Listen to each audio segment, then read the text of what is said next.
பெரியவர்களே, ஒரு 10 நிமிஷம் எடுத்துக்கலாம் தானே?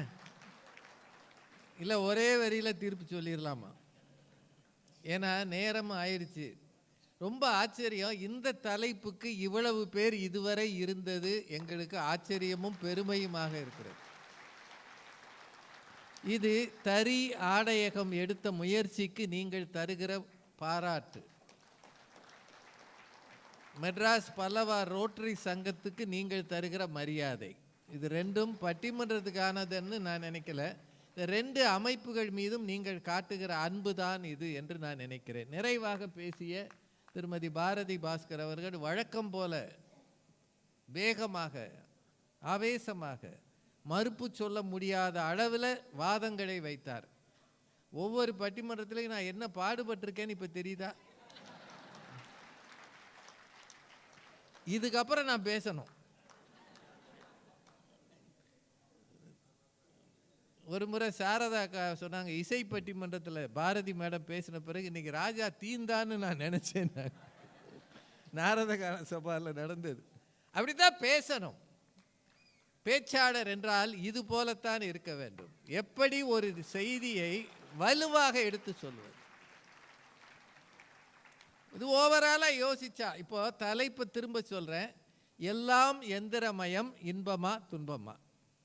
எந்திரங்களே இல்லாமல் வாழ முடியுமா? அந்த அவர் படம் எடுத்துக்கிட்டு இருக்கிறாரு. அந்த காலத்தில் இந்த மாதிரி எடுத்தார் அவர். பாருங்க, கண்ணாடியை மேலே போட்டு, உலகத்தில் கண்ணாடியை தலையில் போட்டுட்டு படம் எடுக்கிறவர் அவர் தான்.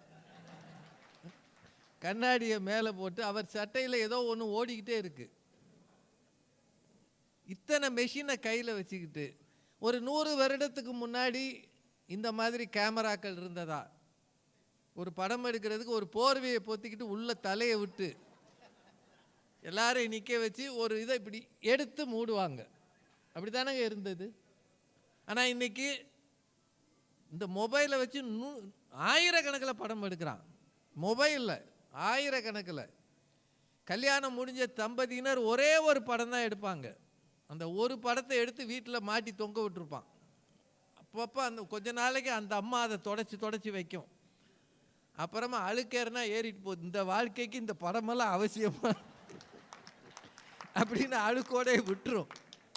அப்படி தானே இருந்தது. ஆனால் இன்னைக்கு பாருங்க, எத்தனை படம் யா. நம்ம இப்படி திரும்பும்போது கேண்டிட் கேமரான்றான். கல்யாண வீடுகளுக்கு போனீங்கன்னா கல்யாணத்துக்கு முன்னாடியே இந்த ஆளு அவங்களை கூட்டிகிட்டு போய் பொண்ணு மாப்பிள்ளை ஆக்கிடுறாங்க ஐயா. புரோகிதர் இப்போ பொண்ணு மாப்பிள்ளை ஆக்குறது இல்லை, போட்டோகிராஃபர் தான் பொண்ணு மாப்பிள்ளை ஆக்குறாரு. வெட்டிங்கு ப்ரீ வெட்டிங் அரை ட்ரெஸ்ஸில் அதாவது ஆடிக்கிட்டு இருக்கு.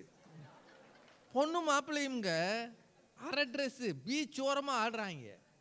கல்யாணம் அடுத்த வாரம் தானடா, ஐ டோன்ட் பாதர்ன்றான். ஏன்னா நாங்கள் எல்லாரும் பரவாயில்லன்றான், இதை பற்றி கவலையே இல்லைன்றான். காரணம் ஃபோட்டோகிராஃபர். நெருக்கமாக நில்லுங்கள், இப்படி கன்னத்தை கொஞ்சுங்கள், இவங்க தான் சொல்லி கொடுக்குறது. இவ்வளவு ஃபோட்டோ வீடியோலாம் வந்த பிறகு கருவிகள் வேண்டாம்னா என்ன அர்த்தம் அப்படின்னு இந்த பக்கம் இந்த இன்பமேன்ற அணி கொந்தளிக்குது. சார் இதில் எல்லாம் மோசமா, எந்த நன்மையுமே இல்லையா அப்படின்னா, உண்மையிலேயே மருத்துவத்துறையில் இந்தியா சுதந்திரம் பெற்ற போது சராசரி வயது இந்தியனின் வயது 37. இன்றைக்கி அது 67க்கு மேலே வந்திருக்குன்னா மருத்துவத்துறையில் கருவிகள் வந்ததன் விளைவு தான் அது. இன்பம் தானே. அவன் இங்கே உட்காந்துக்கிட்டு அங்கே என்ன நடக்குதுன்னு கண்டுபிடிச்சிடான் ஐயா. ஒரு ஆளை ஆப்ரேஷனே பண்ணாமல் ஒரு சின்ன ஊசியை சொருகி உள்ளுக்குள்ளே பூரா போய் படம் எடுத்து அந்த படம் எடுத்துக்கிட்டே அது ரிப்பேர் பண்ணுது. அதுக்கு என்னென்னவோ பேர் வச்சிருக்கிறாங்க. ஒரே ஒரு ஊசி தான் சுத்தம் பண்ணிட்டு வந்துடுது. அப்படின்னா இத்தனை வளர்ச்சிகளும் கருவிகளால் வந்தது தானே, அது இன்பம் தானே. எலான் மஸ்க் சொல்லியிருக்கிறாரு, இனி வரும் நாட்களில் பேபி சிட்டிங் ரோபோஸ் வந்துடும்ன்றாரு. அப்படின்னா என்ன? பேபி சிட்டிங்னா தெரியுமா? பேர குழந்தைய பார்க்குறது, மகனை பார்க்குறது. அதுக்கு ரோபோ வருதாம்மா? சின்ன பையலுக்கு இருக்கிற வீட்டில் அவங்க பின்னாடி ஓடுற மாதிரி தண்டனை எதுவுமே கிடையாது. அந்த காலத்தில் பிடி பீரியடில் ஒழுங்காக ஓடி இருந்தால் தான் இதில் ஓட முடியும். அப்போ ஓடாமல் உட்காந்துருந்த ஆள்லாம் அந்த பேரன் பின்னாடி ஓடி இழைச்சி, அந்தம்மா ஓடியா நீ ஓடியான்னு. அவர் நீ தான் ஓடு. 2 பேரும் பிள்ளைய விட்டுட்டு ஓடிடுறாங்க. ஆனால் அதுக்கு மெஷின் வருதான். அது பக்கத்தில் உட்காந்து தூங்க வைக்குமா, பாட்டு பாடுமா, கதை சொல்லுமா. ஏன்னா இப்போ பாட்டிகள் யாரும் கதை சொல்கிறதில்ல, சொன்னாலும் அவன் கேட்கறது இல்லை. உன் வாயை மூடுன்றான். You please shut your mouth. ஆனால் ரோபோ வருதுன்றாங்க. அமெரிக்காவில் டிரைவர் இல்லாத கார்கள் வந்தாச்சு. இப்போ பாட்டிகள் பரவாயில்லைங்க, பாட்டி வேலையை ரோபோ செஞ்சால் பரவாயில்ல. டிரைவர் இல்லாத கார்கள் வந்துடுச்சுன்னா டிரைவருக்கு யார் வேலை தர்றது அப்படின்னு இவங்க கேட்குறாங்க. அவன் என்ன சொல்கிறான், எலான் மஸ்க்கு, என் வண்டி ஆக்சிடெண்ட்டே பண்ணாதுன்றான். அங்கேருந்து ஒருத்தர் வந்தானா அது ஆர்டிஃபிஷியல் இன்டெலிஜென்ஸில் கண்டுபிடிச்சிரும். இவன் வர்றவே ரைட்டில் திரும்புகிறானா லெஃப்டில் திரும்புகிறானான்னு பார்த்து பிரேக் அடிக்கும்ன்றான். வரப்போகுதுங்க. இந்த பாரதி மேடமே அமெரிக்காவில் அந்த காரில் போயிட்டு வந்துருக்குறாங்க. அதில் போயிட்டு வந்து தான் துன்பம்னு சொல்கிறாங்க. டெஸ்லா காரில் அவங்க பயணம் பண்ணிருக்காங்க. நான் ஜோக்குக்காக சொல்லலை, அவங்க நிஜமாகவே டிரைவர்லெஸ் காரில் அவங்க பயணம் பண்ணியிருக்கிறாங்க, எனக்கு தெரியும். அப்போ பயம். அவங்க என்ன சொல்கிறாங்க, திடீர்னு டிரைவர் சீட்டை பார்த்தா பேய் ஓட்டுற மாதிரி இருக்கிறாங்க. ஏன்னா நம்ம அங்கே ஒரு ஆள் இருந்தே பழகிட்டோம்ல, யாருமே இல்லாமல் திடீர்னு வண்டி போகுதுன்னா நமக்கு ஒரு பயம் வந்துடும்ல. என்னையா திடீர் யாருமே இல்லைன்னா என்ன ஆகும்? இதுதான் வரப்போகுதுன்றாங்க. அது மட்டும் இல்லை, இந்த வருங்காலங்களில் டீச்சர்ஸ் வந்துடும். எல்லாருக்கும் ஒரே மாதிரி சொல்லிக் கொடுக்கும், யூனிஃபார்மாக சொல்லிக் கொடுக்கும், ஒரே மாதிரி ஒர்க்கிங் ஹவர்ஸ். இப்போது இந்த மெஷின் வந்த பிறகுங்க 10 to 5. இப்போ நாங்கள்லாம் பேங்கில் வேலை பார்த்தோம். 4 மணிக்கு மேனேஜர் ஒரு வேலை கொடுத்தாருன்னா நான் என்ன சொல்லுவேன்? இவ்வளோ நேரம் சும்மா தானே இருந்தேன், இவ்வளோ நேரம் சும்மா இருந்தேன்ல, வீட்டுக்கு போகிற நேரம் இதை கொண்டாந்து கொடுக்குறீங்க. அவர் நீ இவ்வளோ நேரம் சும்மா இருந்தேன்னு தான் இதை கொடுத்தேன்னாரு. ஆனால் நம்ம ஒரு பங்தாவா எங்கள் யூனியன் லீடர்கிட்ட பேசிக்கங்க. 4 மணிக்கு பிறகு என்னை ஹராஸ் பண்ணுறாரு, நான் கம்ப்ளைண்ட் கொடுத்துருவேன். இதெல்லாம் நடந்துருக்குங்க, செய்ய முடியாதுங்க. நாளைக்கு வந்து சார் நாங்களாம் ஸ்ட்ரைக் பண்ணும்போது பென் டவுன் ஸ்ட்ரைக்குன்னு ஒன்று இருந்தது பேங்க்கில்.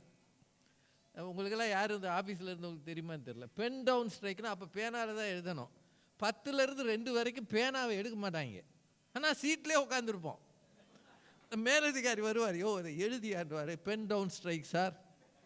ஆனால் ஒரு ரோபோ கூட இந்த மாதிரி யூனியன் வச்சு ஸ்ட்ரைக் பண்ணாது. சரியா இல்லையா? என்னங்க, கரெக்டு தானுங்க? இப்போ கவர்மெண்ட் கம்பெனி பரவாயில்ல, தனியார் நிறுவனத்தில் ஸ்ட்ரைக் நடந்தால் என்ன ஆகும்ன்றீங்க? நொந்து போவான்ல. அப்போ அந்த முதலாளிக்கு ரோபோ இருக்கிறது நல்லதா, மனிதர்கள் இருக்கிறது நல்லதா? சொல்லுங்கய்யா. அவன் அதுக்கு தானே போவான். அதைத்தாங்க எல்லாரும் பண்ணுறாங்க. இப்போ பிரச்சனை அதுதான், அதைத்தான் எல்லாரும் பண்ணுறான். ரோபோக்கள் வந்துருச்சுன்னா ஒரு பிரச்சனை வராது, சொன்ன பேச்சை கேட்டு அது வாட்டு கிடக்கும். ஒன்றே ஒன்று அதில் என்ன ப்ராப்ளம்னா டிப்ரிசியேஷன் வரும், டீக்ரடேஷன் வரும். ஏன்னா அது அதே லெவலில் பெர்ஃபார்ம் பண்ணாது. நாளாக ஆக அதில் டிப்ரிசியேஷன் வரும். இப்போ கார் வாங்குறீங்க, டிப்ரிசியேட் ஆகுது, திடீர்னு சர்வீஸ் விடுறோம்ல, அது மாதிரி இத்தனையும் இருக்குது. இது இருப்பது வாழ்க்கையில் வசதிகளை கொண்டு வந்திருக்கிறதுன்னு இவங்க 3 பேர் சொல்கிறாங்க. இப்போ நம்மளே ஒரே ஒரு நாள் ட்ரெயின் கிடையாது, பஸ் கிடையாது. அவ்வளவு ஏங்க, ஒரு 6-7 மாதம் கொரோனா வந்தப்போ எந்த எந்திரமும் இயங்கலை, வீட்டில் இருக்கிற வயிறு எந்திரத்தை தவிர, சமையல் எந்திரங்களை தவிர. ஆனால் உலகம் எப்படிங்க இருந்தது சொல்லுங்க? அவ்வளோ அமைதியாக இருந்தது. ஒரு பஸ்ஸு சத்தம் கிடையாது, ஒரு விமானம் போகலை, ஒரு ட்ரெயின் போகலை. ரயில்களை எல்லாம் ஆஸ்பத்திரி ஆக்குனாங்க, பார்த்தீங்களா? பார்த்தீங்களா இல்லையா? ஆனால் ஒரு போய் அதில் போய் படுக்கலை, ஆக்குனாங்க, கழட்டிட்டாங்க. அப்படின்னா இந்த உலகம் ஸ்டாண்ட் ஸ்டில் ஆகிவிடும். அப்படியே ஒன்றும் இல்லாமல் இயக்கமற்று போய்விடும். நான் அசைந்தால் அசையும் அகிலம் எல்லாம்னு பாட்டு வருதே திருவிளையாடல்ல. இந்த அசைவு அப்படின்றத எந்திரங்களின் அசைவு என்று மாறி இருக்கிறது. அதானங்க உண்மை. அது மகிழ்ச்சி தானே, இன்பம் தானேன்னு இவங்க 3 பேர் சொல்லியிருக்கிறாங்க. அப்படியே விட்டுறலாமா? நீங்கள் தாங்க சொல்லணும். ஏங்க அவங்க சொன்னதில் கொஞ்சம் கூட உண்மை இல்லையா? உங்கள் ஃபோனெல்லாம் வச்சுட்டு போயிருங்க எல்லாரும்.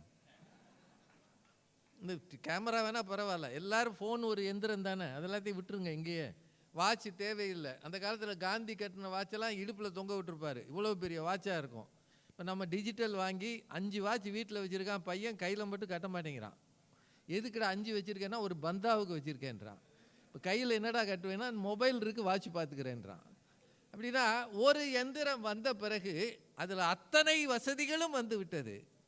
அலாம் கிடையாது, வாட்ச் கிடையாது, ஃபோட்டோ எடுக்கிறது அதில் தான், இன்னும் என்னென்ன ரேடியோ அதில் தான், வீடியோ அதில் தான், மெயில் கொடுக்குறது அதில் தான், இன்னும் சோறு திங்கிறது மட்டும் அதில் வரல, அதையும் அதில் ஆர்டர் பண்ணி ஸ்விக்கியில் வாங்கி தின்னுறாங்க. அப்படின்னா ஒரு எந்திரம் ஒரே ஒரு நாள் உங்கள் ஃபோன் இயங்கலைன்னா என்ன ஆகும்? ஒரே ஒரு நாள் பைத்தியம் பிடிச்சிருவான் மனுஷன், பைத்தியம் பிடிச்சிருவான். அப்படின்னா நாம் கொஞ்சம் கொஞ்சமாக எந்திரங்களுக்கு பழகி போய் அடிமைகளாகி இருக்கிறோம். அதுதான் உண்மை. குடிக்கிறவன் மட்டும் அடிமை இல்லைங்க, எந்திரங்களுக்கு பழகி போனவர்களும் ஒரு வகையில் அடிக்டட் தான்.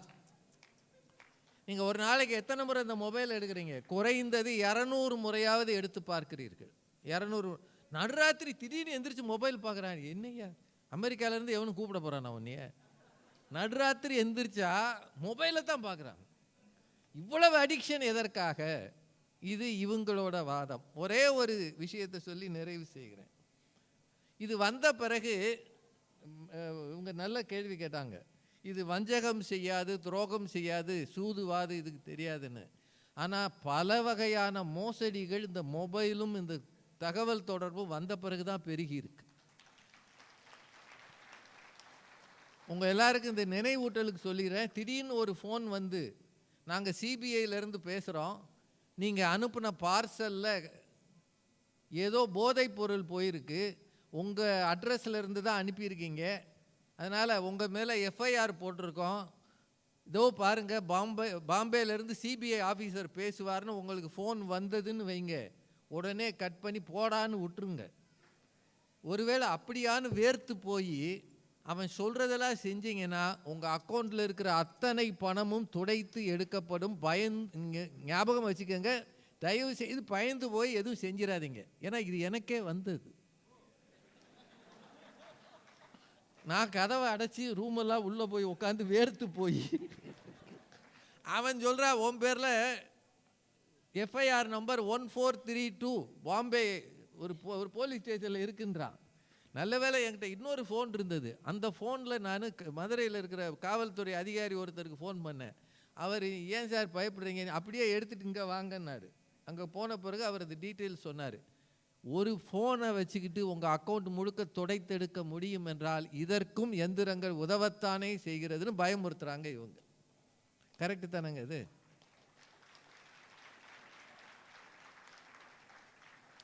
நிறைவாக ஆர்டிஃபிஷியல் இன்டெலிஜென்ஸ் மட்டும் வந்துருச்சுன்னா இப்போ அதுக்கு சிந்திக்கிற ஆற்றலை கொண்டு வரப்போகிறார்களாம். இந்த எந்திரன் ஒரு படம் வந்ததில் சிட்டி ரோபோ, அதில் எந்திரன் 2 வந்தது. அது காதலிக்கும் யார? ஐஸ்வர்யா ராய். ஓ முகரைக்கு ஐஸ்வர்யா ராய். உலகம் பயப்படுவது ஒன்னே ஒன்றுக்கு தான். விமானங்கள் இல்லாத காலத்தில் அமெரிக்காவிலிருந்து இந்தியாவுக்கு 6 மாதங்களில் வந்தார்கள். 3 மாதம் 6 மாதத்தில் வந்தாங்க. விமானங்கள் வந்த பிறகு 10-20 மணி நேரத்தில் வந்து விடுகிறோம். ஆனால் உலகை சூழ்ந்திருக்கிற அபாயம் எத்தனை பெரியது! இதுவரைக்கும் மழையே பெய்யாமல் இருந்த துபாயில் என்ன வகையான வெள்ளம்! பாலைவனத்தில் 10 அடி தண்ணீர் நின்றது. அங்கே பாலைவனத்தில் மேய்ந்த ஒட்டகங்களுக்கெல்லாம் தண்ணீரை பார்த்தே அறியாது. இவ்வளவு பெரிய வெள்ளத்தை கண்டதில்லை. அலறி ஓடியது ஒட்டகம். ஒரு வாரம் தண்ணி வடியலை. மெட்ராஸ்லையாவது 3 நாளில் போயிடுச்சு. ஆனால் ஒரு வாரம் தண்ணி வடியலை. முந்தா நாள் சென்னையில் பயங்கர காற்று. 2 நாள் முன்னாடி தஞ்சாவூரில் ரயில்வே ஸ்டேஷனில் அந்த மேல் கூரையெல்லாம் தூக்கி பிளாட்ஃபாரத்தில் போட்டுச்சு. அப்படின்னா இயற்கை ஏதோ ஒன்றை உணர்த்தி கொண்டே இருக்கிறது. நீங்கள் இந்த பூமியை சுரண்ட சுரண்ட, இயற்கை வளங்களை அழிக்க அழிக்க, கார்பன் டை ஆக்சைடு கார்பன் மோனாக்சைடை நீங்கள் அதிகமாக பெருக்க பெருக்க வரப்போவது அபாயம் மட்டும்தான், இன்பம் ஒரு நாளும் இல்லை என்பதை இயற்கை சொல்லிக்கொண்டே இருக்கிறது. பயங்கரமான நாம் சொகுசாக வாழ வேண்டும் என்பதற்காக இன்னும் 50 வருடங்கள் கழித்து வாழ வேண்டிய தலைமுறைகளின் வாழ்க்கையை நாம் திருடி கொண்டிருக்கிறோம் என்பதுதான் உண்மை. இயந்திரங்கள் நம்மை சந்தோஷமாக மகிழ்ச்சிப்படுத்துகின்றன, ஆனால் எதிர்கால சந்ததி ஒன்றுமில்லாமல் போகிற அபாயம் இருக்கிறது. எந்த நேரத்தில் எவ்வளவு மழை பெய்யும், எங்கே பெய்யும்னு யாருக்கு சொல்ல முடியலை. சூறை காற்று வீசுகிறது எங்கே போனாலும், உலகம் முழுக்க. இதை விட கொடுமை, நான் துபாயில் இருக்கிற வெப்பம் இப்போது நியூயார்க்குக்கு வந்திருக்கு. நேற்று பத்திரிக்கை பார்த்தீங்கன்னா நியூயார்க்கில் மிக கடும் வெப்பம், குளிர் நாட்டில், அமெரிக்காவில். அப்படின்னா அந்த பூமி அச்சுறுத்துகிறது, பயமுறுத்துகிறது நம்மை பார்த்து. இயற்கையை சுரண்டாதீர்கள் என்று. எந்திரம் பெருக பெருக இயற்கை சுரண்டப்படும். எந்திரங்களின் பயன்பாட்டை குறைப்பதுதான் பூமி பந்தை பாதுகாப்பதற்கான முதல் முயற்சி.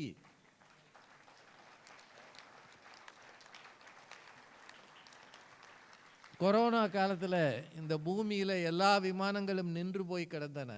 அப்போது ஓசோன் ஓட்டை கொஞ்சம் அடைக்கப்பட்டது. இப்போ திரும்ப ஓட விட்டுட்டான். எந்திரங்கள் பெருகிவிட்டால் வேலை வாய்ப்பு இழந்து போகும், மனிதனின் நிம்மதி போய்விடும். அமேசான் நிறுவனம், ஒரு நிறுவனத்தை சொல்கிறதுக்காக மன்னிச்சுக்கோங்க, ஆனால் சமீபத்தில் வேலை செய்பவங்ககிட்ட ஒரு எழுதி வாங்கியிருக்காங்க. நான் கொடுக்குற வேலையை முடிக்கிற வரை தண்ணீர் குடிக்க போகக்கூடாது, பாத்ரூம் போகக்கூடாதுன்னு எழுதி வாங்கியிருக்காங்க. அது நீங்கள் பத்திரிக்கையில் பார்த்துருக்கலாம். There is no water drinking rest or rest room ரெஸ்ட்டுன்னு போட்டு எழுதி வாங்கியிருக்கிறாங்க. அதை பற்றி எல்லாரும் பெருசாக பேசிக்கிட்டு இருக்கிறாங்க. அப்படின்னா இவ்வளவு பயங்கரமான எந்திரமயமாதல் என்பது நமக்கு இப்போதைக்கு இன்பமாக தெரியலாம், நிரந்தர துன்பமாக ஆகிக்கொண்டிருக்கிறது என்ற எச்சரிக்கையோடு, எல்லாம் எந்திரமயம், துன்பமே